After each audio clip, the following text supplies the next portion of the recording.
PENRIP na avaliação coxofemoral. Você já ouviu falar dessa técnica na avaliação da articulação coxofemoral no cão e no gato? Vamos conversar um pouquinho mais sobre isso. Meu nome é Daniel dos Santos Batista, eu sou médico veterinário, especialista em diagnóstico por imagem pelo Conselho Federal de Medicina Veterinária e pela Associação Brasileira de Radiologia Veterinária. Estou aqui para te explicar um pouquinho melhor como funciona, para que serve e alguns mitos que a gente sabe sobre a displasia coxofemoral. Deixa eu te explicar um pouquinho melhor sobre isso. A articulação coxofemoral, ela consiste nessa articulação que tem entre a pelve do animal e os membros pélvicos, né, que é o fêmur, a cabeça do fêmur articulando com a região da bacia. E a displasia nada mais é do que uma frouxidão nesse encaixe aqui, né, do que essas articulações terem movimentos diferentes, movimentos em que elas não estão encaixadas de maneira correta. Isso é a classificação da displasia. Um dos exames que a gente consegue fazer para poder fazer esse diagnóstico é a radiografia. O melhor seria tentar identificar geneticamente quem são os animais que têm ou não os genes que carregam a displasia. Isso está em estudo ainda, mas ainda não é possível. Então a gente precisa de um método diagnóstico que é a radiografia para fazer esse diagnóstico. Mas e aí? Quando a gente faz o método tradicional, o animalzinho normalmente está posicionado com as perninhas, eles não estão assim, ó, esticadas, né? Que nem a gente está vendo aqui nesse modelo aqui em cima. Essas perninhas estão meio dobradas, né? Fazendo uma articulação perfeita aqui, ó, entre a pelve e a bacia. Quando a gente estica essas perninhas, aqui existe uma cápsula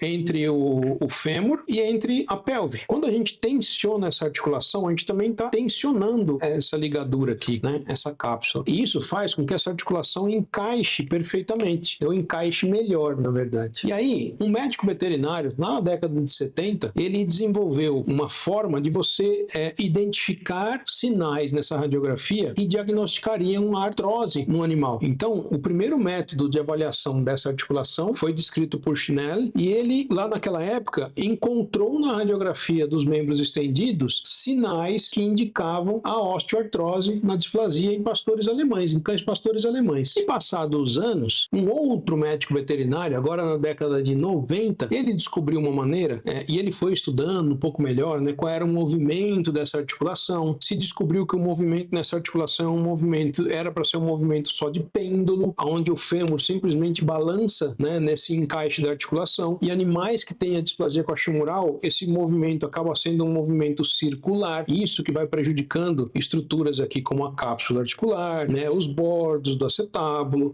o formato da cabeça do fêmur. Então esses sinais todos, eles indicam para nós que esse animal tem uma doença articular degenerativa. Então esse método de membros pélvicos estendidos, ele se provou quase 100% eficaz quando você procura sinais de displasia em um animal. Você consegue, através desse método, classificar animais como displásicos. Por que eu estou falando isso? Esse médico veterinário na década de 90, o professor Gayle Smith, descobriu um método que é através desse aparelhinho aqui, do aparelho distrator. Ele revolucionou a forma como a gente interpreta as radiografias do quadril. E por que isso? Porque ele descobriu, quando você estica as perninhas do animal, você está fazendo então um encaixe dessas articulações. E quando você está encaixando essas articulações, se essa articulação não tiver ainda nenhum sinal degenerativo, você está, ao posicionar esse animal, dizendo que aquela articulação parece bonita, ou parece que não tem sinais de displasia. Pois bem, e aí essas radiografias, quando a gente tem uma radiografia em que o animal não tem os sinais evidentes da displasia, elas são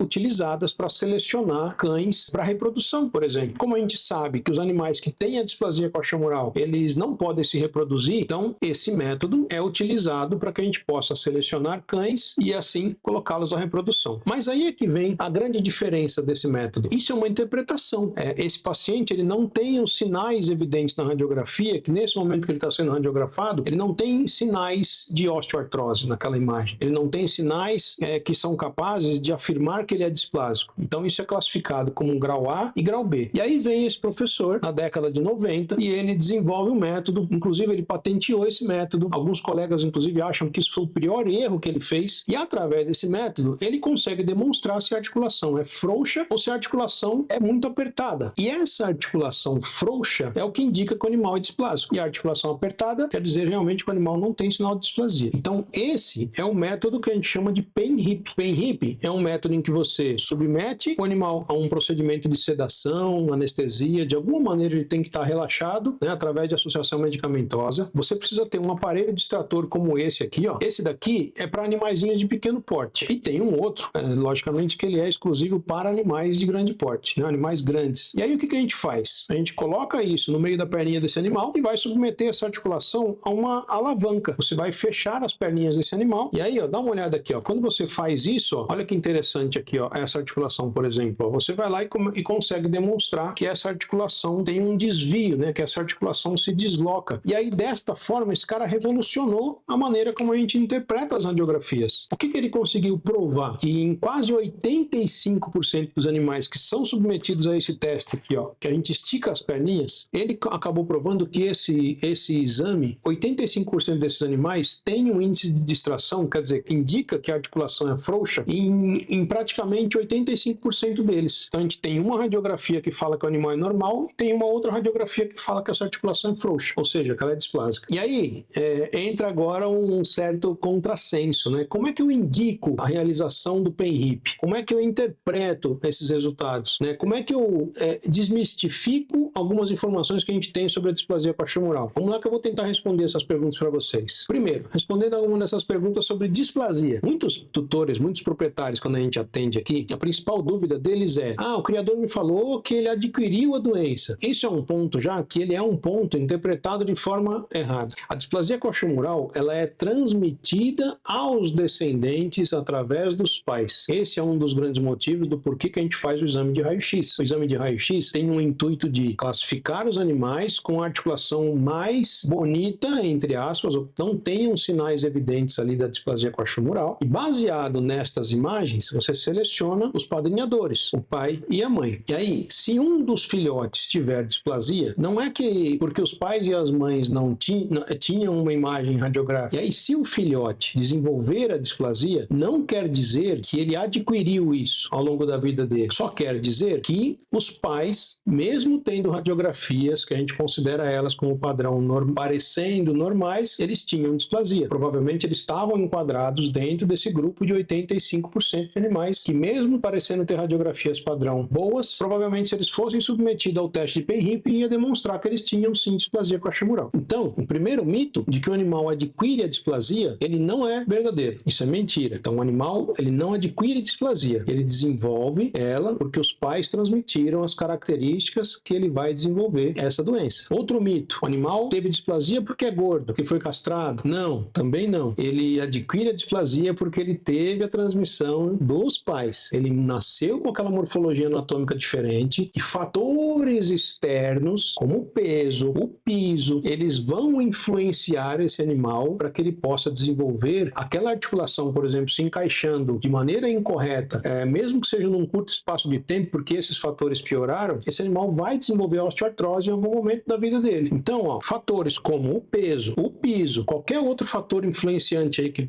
queiram, né, colocar de reprodução e que o animal adquiriu a doença, eles não existem. A doença, ela é transmitida dos pais para os filhos, fatores externos podem prejudicar a evolução desse animal, certo? E o PENRIP? Quando é que eu indico o PENRIP? O PENRIP está indicado todas as vezes que você tem um filhote, especialmente de raças como Golden Retriever, Labrador, Pastor Alemão, Rottweiler, qualquer raça que você tenha uma preocupação se esse animal pode ter a displasia ou não. A partir dos 5 meses de idade, você já pode realizar o exame de PENRIP. Daniel, e isso dói? O animal sente algum desconforto depois do exame? Como é que é isso? Eu vou tentar explicar para vocês de novo na peça lá. Então, ó, todas as vezes que você vai submeter esse animal, essa articulação a uma tensão, esse tecido que conecta a pelve ao fêmur, ele é um tecido rígido, ele é um tecido formado por membranas ou por fibras muito firmes. E, inclusive, elas vão sofrendo processos de maior tensão para que elas, por exemplo,